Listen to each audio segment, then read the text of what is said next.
Oke, baik, kita akan mereview terkait dengan ini apa ini ya?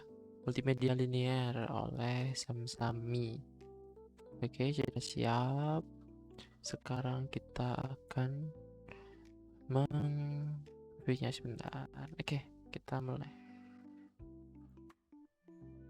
Assalamualaikum warahmatullahi wabarakatuh.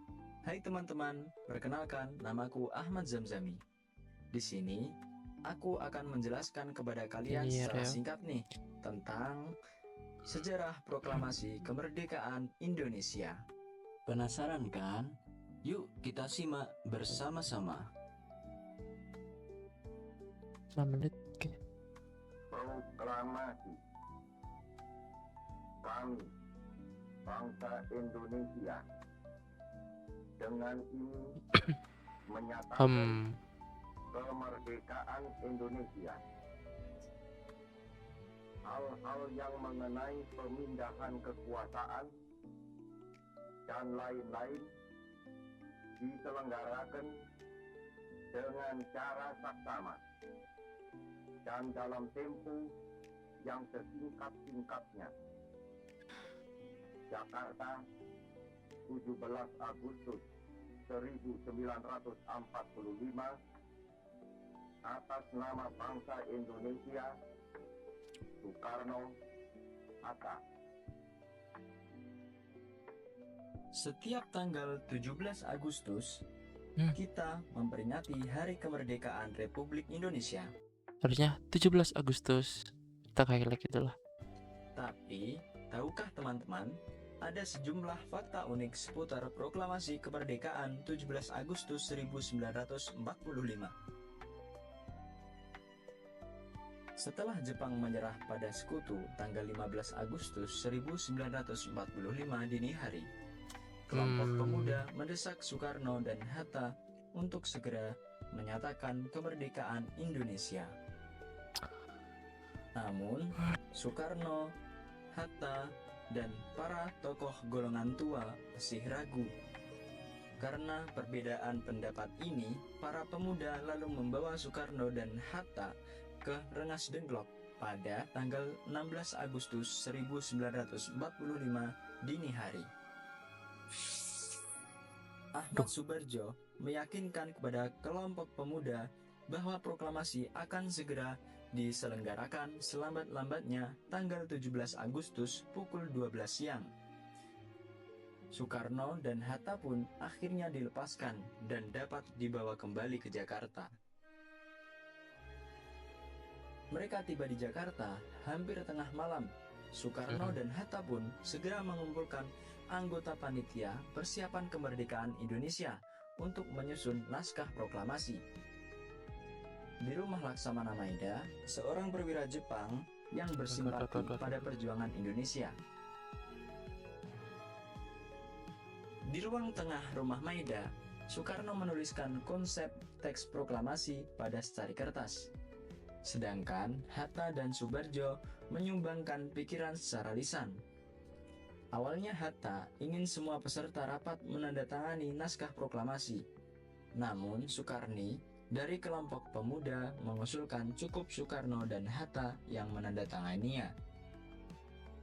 Lalu, naskah proklamasi diketik oleh Sayuti Melik dengan 3 perubahan, yaitu mengganti kata tempo menjadi tempo, wakil-wakil bangsa menjadi atas nama bangsa Indonesia, dan penulisan tanggal menjadi Jakarta hari 17 bulan 8 tahun 05. Tahun 05 merujuk tahun 2605 yang merupakan penanggalan tahun Jepang. 17 Agustus 1945 pagi, teks proklamasi pun dibacakan di rumah Soekarno di Jalan Pegangsaan Timur nomor 56. Pakai resleting, guys. Peristiwa bersejarah itu hanya berlangsung kurang dari 1 jam dalam suasana yang sederhana dan hikmat. Bangunan asli rumah Bung Karno kini sudah tak ada sejak tahun 1960. Rumah tersebut diratakan dengan tanah dan kemudian dibangun Tugu Proklamasi. Tugu itu sering disebut Tugu Petir karena di puncaknya terdapat labang seperti petir. Nah, begitulah teman-teman sejarah Loh, tentang proklamasi kemerdekaan Pak Indonesia. Soekarno kok Dan yang ngerokok terakhir, pakai jangan anu lupa semboyan Bapak Soekarno, yaitu pakai kalung jas emas. merah. Dengan arti, Jas merah jangan tapi sekali-kali nggak pakai jas melupakan merah. sejarah. Terima kasih. Wassalamualaikum warahmatullahi wabarakatuh.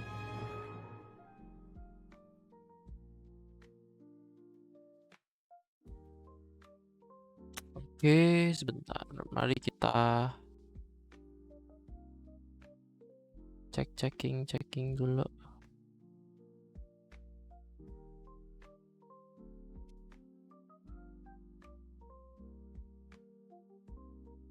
Oke, SMA kelas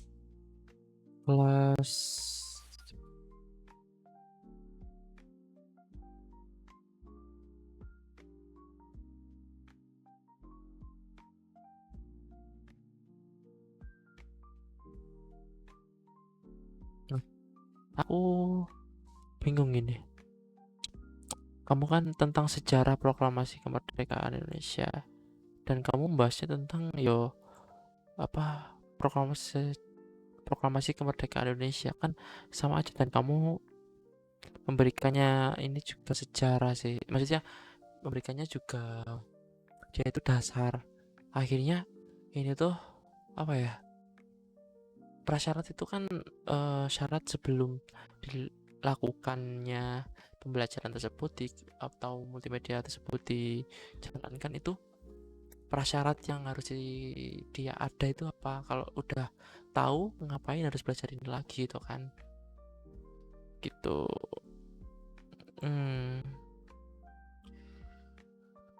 Nah, penting perlu disampaikan, menyampaikan materi. Berarti kan guru menyampaikan materi. Terus ininya buat apa dong kan?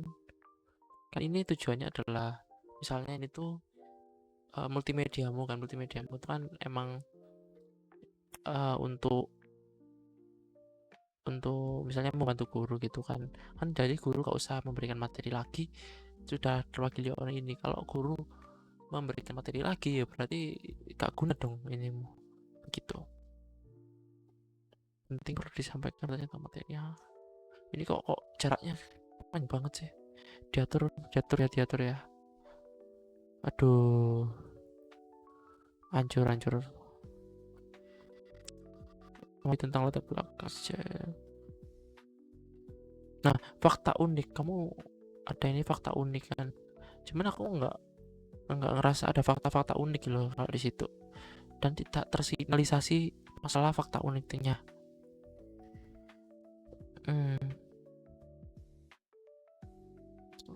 Fakta unik, memang tadi kamu bilang fakta unik sih, tapi animasi berupa materi ini apa maksudnya? Ini tolong dianuin ya. Masa ini fakta aja kah? Ada yang lain? Kalau fakta aja ya udah gak apa-apa. Tapi kalau ini fakta yang kamu itu kan lebih ke poin-poin aja sih.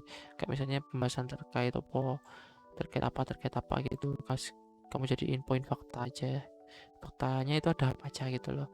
Kalau emang ada konsep masukin. Kalau nggak ada ini, tapi kamu harus tahu ketika pengetahuan itu dibaginya jadi 4 ini. Oke, kita kembali ke mediamu tadi. Jadi gini, secara prinsipnya ini tuh ngepas, kalau tak hitung tadi ngepas KKM, karena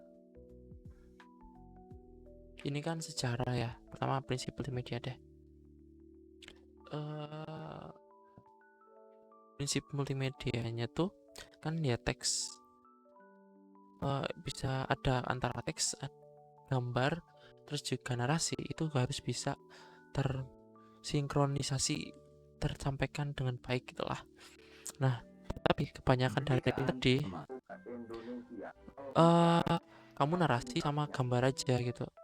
Jadi kayak pengetahuan, kayak fakta unik yang kamu bilang tadi itu di mana di front end tadi itu tuh tidak disampaikan dengan baik. Misalnya fakta unik, misalnya kayak misalnya apa ya, nah kayak ini, dan ini yang sebelum yang mana, yang sesudah yang mana, ini tuh apakah ini yang sebelum apakah ini sesudah. Nah itu yang bingung, yang mana yang dirubah, yang mana aja. Harusnya kan bisa terfinalisasi, ada teksnya juga. Terus ini cuman dari tadi tuh ada banyak nama orang tuh kan, nama pahlawan gitu, nama Suparjo.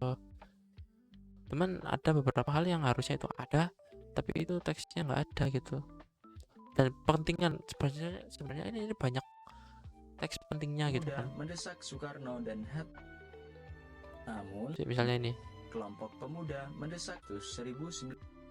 Setelah Jepang menyerah pada kelompok pemuda mendesak muda Soekarno dan mendesak Hatta Soekarno, untuk Hatta. segera menyatakan kemerdekaan Indonesia. Hatta dan para pendapat ini Itu tadi kan ada menyatakan tanggal-tanggalnya kan. Biasanya sejarah itu kan emang ada historis tanggal gitu kan. Nah ini tuh nggak ada juga gitu loh. Padahal itu bisa diwakili oleh teks yang bisa terlihat oleh mata, bisa langsung oh ini gitu. Itu padahal itu penting gitu. Terus spasialnya udah oke sih. Temporalnya secara temporal itu lumayan juga, udah oke. Ketika kamu ngucapin ada yang munculnya sinkron tadi, oke. Nah koherensinya ini aku ngerasa ada banyak ganggu banget. Yang pertama terkait dengan kayak animasi yang kayak gini, aku sangat benar-benar mengganggu sih. Animasi yang kayak gini, kenapa nggak kayak ya yang aman gitu loh, yang aman dilihat oleh mata gitu. Terus juga ada misalnya ini, masa ada resleting, kayak resleting gambar gini kan ya gak mungkin. Terus ada juga misalnya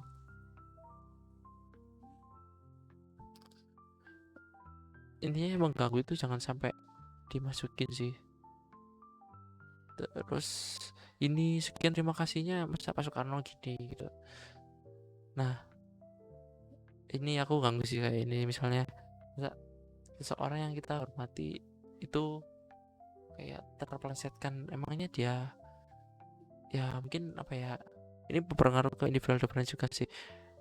Bisa aja anak SMA nya gini, dia ngerokok sama meanukan gelang jam emas itu, aku tiru-tiru aja, tiru-tiru juga kah. Nah kayak gitu, itu kan bisa jadi mempengaruhi kayak gitu kan. Dan ini apalagi targetmu adalah anak SMA itu. Terus tadi prinsip Mayer apalagi ya, koherensinya tadi udah, modalitinya sudah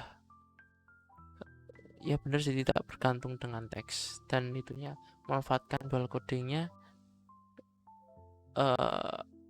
udah oke. Cuman masalahnya tadi lebih ke kurang sinyalisasi sih. Redundansinya nggak ada pengulangan juga, aman secara redundansi.